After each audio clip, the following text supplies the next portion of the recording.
नमस्ते। मैं विनोद कुमार शर्मा, वास्तुविद। आज आपसे एक नए विषय पर बात करते हैं।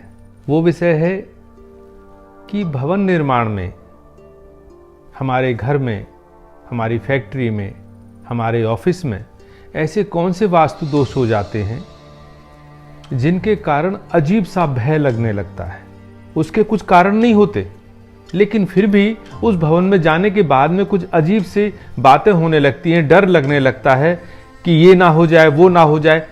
इस वजह से कुछ नई परेशानियां पैदा हो जाती हैं। वो स्वास्थ्य संबंधी हो सकती हैं, सामाजिक संबंधी हो सकती, आर्थिक संबंधी हो सकती।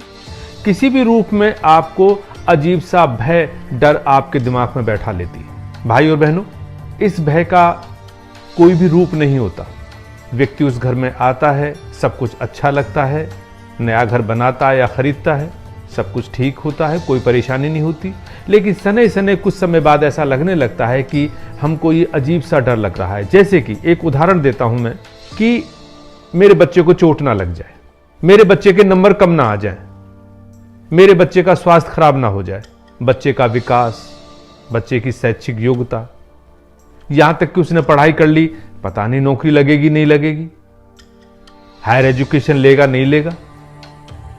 यह अजीब से डर जो कि आपके हाथ में नहीं है, फिर भी क्यों ऐसा लगने लगता है, इसका वास्तु में मैं उपाय भी और कारण भी दोनों के बारे में चर्चा करूंगा।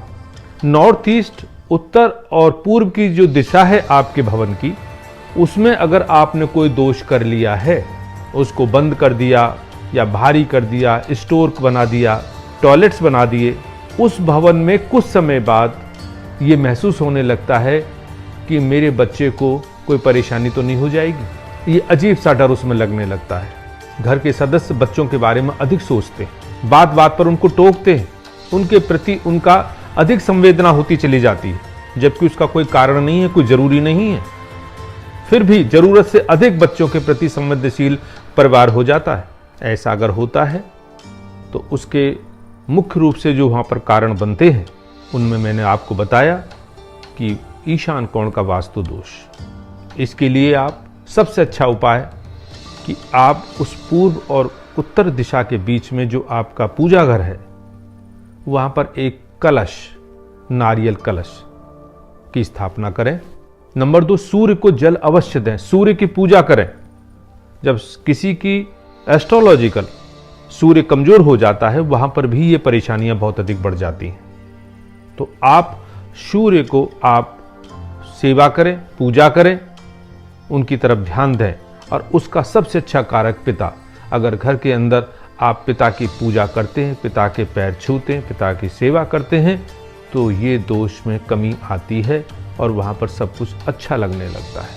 स्वास्थ्य का अच्छा निशान बनाएं। सुबह उठते ही सूर्य के दर्शन करें। भवन के अंदर कभी कभी ऐसा लगने लगता है कि आपस में सब परिवार बहुत अच्छा रहता है, फिर भी उसके बावजूद वो बुरा ना मान जाए, वो ना कुछ कह दे। अगर मैंने कुछ कह दिया तो वो ऐसा हो जाएगा।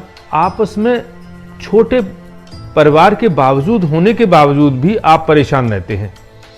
आपस में आर्गुमेंट्स की डर बना रहता है। आपस में एक दूसरे के प्रति बहुत अधिक स्नेह होने के बाद में भी ये डर बना रहता है कि वो बुरा ना मान जाए। ये स्थिति जब होती है जब आपने दक्षिण और पूर्व के बीच में कोई ना कोई पानी का स्थान बना दिया है, वहां पर बोरिंग कर दिया है, वहां पर पानी का अंडरग्राउंड वाटर टैंक बना दिया है, पानी का कोई स्रोत कर दिया है। ऐसी दशा में आप सुबह को और शाम को उस दिशा में एक घी का दीपक अवश्य जलाएं। वहां पर यज्ञ करें बैठ करके। अगर आपका रसोई का निर्माण वहां हो जाता है तो बहुत अच्छी बात है। गर्म स्थान पर रखें और ठंडा स्थान वहां पर समाप्त कर दें। एक दूसरे के प्रति स्नेह रखें। सुबह को नाश्ता एक साथ करें बैठ करके सब। भवन के अंदर अगर आपको ऐसा लगता है कि मेरे दादी और दादा अक्सर स्वस्थ नहीं रहते, उनको दवाइयाँ खानी ही पड़ती, बेटी बहन स्वस्थ नहीं रहती, शिक्षा पूरी तरह से नहीं हो पा रही, सर्विस कॉम्पिटिटिव एग्जाम्स के लिए तैयारी होने के बावजूद भी उसका सिलेक्शन नहीं हो पा रहा, शादी हो गई फिर भी बहन बेटी का इन लॉज में अच्छे संबंध नहीं बन पा रहे, रिश्तेदारों से परेशानी या डर, वो रिश्तेदार ये ना कह दे, उस रिश्तेदारी से टूट ना जाए, बहन बेटी का परिवार परेशान ना हो जाए। कुछ सामाजिक व्यवस्था ऐसी होती है कि हमारे रिश्तेदारों से भी आर्थिक संबंध बन जाते हैं, वो बंद ना हो जाएं, खराब ना हो जाएं, इस सब का डर, जबकि ऐसा हो नहीं रहा है, पहले से ही डर, अनायास डर, ये सब होता है नॉर्थ वेस्ट के दूषित होने से। नॉर्थ ईस्ट दूषित है तो उसकी पहचान यही है कि उसमें आपके परिवार के सदस्य स्वस्थ थोड़े से नहीं रहेंगे, उनके ऊपर पैसा खर्च होगा और आप सफ़ेद कपड़े पहनने की इच्छा करेंगे, मकान को सफ़ेद वाइट वॉश रखने की इच्छा करेंगे। ऐसा होता है। तो आप नॉर्थ वेस्ट को अच्छा रखें, नॉर्थ वेस्ट को मजबूत करें, नॉर्थ वेस्ट को दूषित ना होने दें। उसका सबसे बड़ा कारण कि अगर वहाँ पर आप पानी का टैंक बना देते हैं, नॉर्थ वेस्ट के दूषित होने पर वहाँ पर भवन में रहने वाले सदस्य, खास तौर से बुजुर्ग या बहन बेटी बीमार होते हैं, सब कुछ अच्छा नहीं रहता उनके साथ, स्वास्थ्य भी, इकोनॉमिकल भी, रिलेशंस भी, सब कुछ डाउनफॉल आ जाते हैं।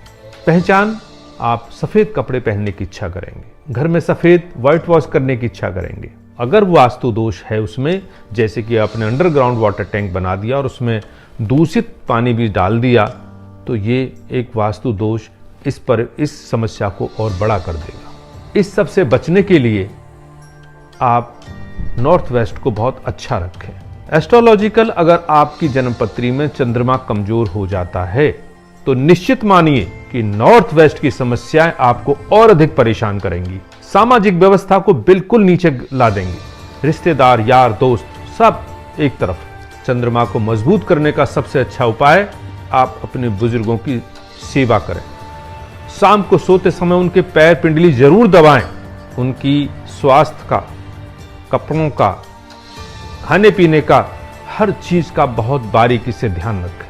एक चांदी के गिलास में दूध या जल अवश्य पिए। ये अजीब सा डर सामाजिक व्यवस्था कमजोर होने का, या दादी दादा का बीमार होने का, या बहन बेटी के परेशान होने का, उसमें थोड़ा सा अच्छापन आएगा, ठीक होगा। आप भवन के अंदर देखते हैं कि जब से हम इस भवन में आए हैं, सबके सब बीमार हो रहे हैं और उस बीमारी पर आपका पैसा खर्च होता चला जा रहा है। लाख प्रयास करने के बावजूद भी ये समस्या होती है कि आज ये ठीक हुआ तो कल दूसरा बीमार हो गया, तीसरे बच्चे को चोट लग गई, चौथे को ये परेशानी होगी। परेशानी, पूरा परिवार इन्हीं चक्करों में परेशान रहता, रोज दवाइयां आती हैं। निश्चित रूप से आप देखिए कि साउथ वेस्ट को क्या आपने नीचा कर रखा है, उसका प्लेटफॉर्म नीचा है। क्या वहां पर कोई पानी का बोरिंग बना रखा है? पानी का कोई स्रोत तो नहीं है, खुलापन तो नहीं है। अगर ऐसा है तो ये समस्या बढ़ती है, बहुत अधिक हो जाती है। इसका सबसे अच्छा उपाय कि आप समतल को थोड़ा सा ऊपर उठाएं, फ्लोर को ऊपर उठाएं, भारी करें, स्टोर बनाएं, लाल रंग करें, लाल रंग का बल्ब जलाएं। इससे वहां की समस्या में थोड़ी सी गिरावट आएगी। कभी कभी भवन में ऐसा लगता है कि जो व्यक्ति वहां पर अकेला रह नहीं सकता। अगर आप अकेला वहां पर रहना चाहें तो अकेला व्यक्ति नहीं रहता, डर लगता है उसको घर में घुसने में। वो कुर्सी डाल के बाहर बैठना मंजूर करेगा लेकिन घर में नहीं रहता। अगर परिवार ने कह दिया कि हम 2-4 दिन के लिए बाहर जा रहे हैं तो उसको रात को रुकना समस्या हो जाएगी कि भवन वहीं पर है, कोई डर नहीं है, कोई समस्या नहीं है, कोई भी दिक्कत नहीं आ रही, लेकिन उसके बावजूद अजीब सा डर लगता है उस घर में। ऐसा होता है पश्चिम वेस्ट के वास्तु दोष के कारण। वहां पर भी अगर आपने कुछ नीचापन किया है, साउथ और साउथ वेस्ट से भी नीचा कर दिया है, पानी का स्रोत बना दिया है, यहां तक कि आपने बरसात के पानी का पाइपलाइन भी उधर से उतार दिया है, तो ये समस्या वहां पर होती है। इन समस्याओं को दूर करने के बाद आपका ये अजीब सा भय आपका दूर हो जाएगा। फिर भी मैं कुछ और छोटी छोटी बातें बताता हूं जिनके कारण घर में अजीब से भय होते हैं। जैसे कि आपने बहुत सारी पुरानी चीजें रख रखी हैं जिनका कोई उपयोग नहीं हो रहा है, कोई प्रयोग नहीं हो रहा है उनका। वो चीजें आपके घर के अंदर बंद पड़ी हैं, डंप पड़ी हैं, मिट्टी चढ़ गई है। निश्चित मानिए पूरे घर को डर लगेगा, अजीब सा भय लगेगा हर बातों से। वो परिवार सामाजिक, आर्थिक और स्वास्थ्य की दृष्टि से निवल हो जाएगा। अगर घर में जाले लगे हुए हैं मकड़ी के, ये भी एक डर की चीज है, ये भी भय लाती है। सफेद रंग एकदम घर में ना कराएं, कुछ दूसरे रंग भी कराएं। कमरे के अंदर, भवन में किसी भी दीवार पर सीपेज या क्रैक ना हो। भवन में रहने वाली महिला उस घर में बिल्कुल भी पसंद नहीं करेगी रहना। वो कहेगी चाहे किराए पर बाहर ले लें, लेकिन इस घर में हम नहीं रहेंगे। ये मुख्य कारण होता है सीपेज और क्रैकनेस का। आप इसको फौरन खत्म करें। छत पर एक बल्ब जरूर जलाएं सफेद रात को। छत को बिल्कुल साफ रखें। अपने इष्ट का ध्यान रखें, बुजुर्गों की सेवा करें, वास्तु अनुसार अपने भवन का निर्माण करें, वो आपके हाथ में है। उसके बाद में सारी बातों का जो भय है, अजीब सा भय जिसका कोई कारण नहीं, कोई डर नहीं, कोई बात नहीं, कोई भविष्य भी नहीं है उसका, ये सब धीरे धीरे सने सने समाप्त हो जाएगा। उसके बाद मेरे को फोन अवश्य करें। मैं आपके फोन का इंतजार करूंगा। अगर आपको ये मेरी बातें अच्छी लगी हों तो आप मेरे इस चैनल को सब्सक्राइब करें, सेंड करें, अपने दोस्तों को बताएं। मैं आपका इंतजार करूंगा। मैंने आपको बहुत अच्छी बातें और उपाय मैंने इसमें बताए, लेकिन समय के अभाव के कारण बहुत ही कम बताए। आपको लगता है कि नहीं, कुछ और उपाय बताए जा सकते हैं, और जो उपाय हमने बताए हैं उसमें और अच्छा किया जा सकता है, उसके और तरीके बताए जा सकते हैं, तो इसके बारे में आपके पास आपकी स्क्रीन पर एक नंबर है, आप मेरे से संपर्क करें, फोन करें, हम उसके बारे में और बात करेंगे। धन्यवाद। अगर आपने हमारे चैनल को सब्सक्राइब नहीं किया है तो अभी सब्सक्राइब करें और बेल आइकन को दबाना ना भूलें।